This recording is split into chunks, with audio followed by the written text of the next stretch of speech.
Ako si Jessie Gangcuanco Fernando at ito ang aking output 3.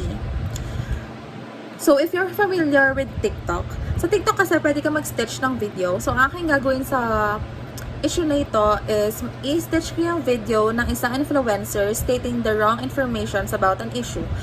So, I will make a video also stating the facts and providing proofs and researches about that certain issue para malaman ng taong bayan yung totoo.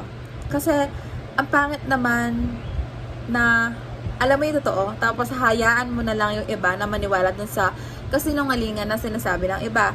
So syempre, as much as possible, gusto mong itama yon. Kamukha na lang si Jose Rizal. Kaya nga may mga nasulat na libro si Jose Rizal kasi gusto niya na isiluwalat yung talagang mga totoong nangyari.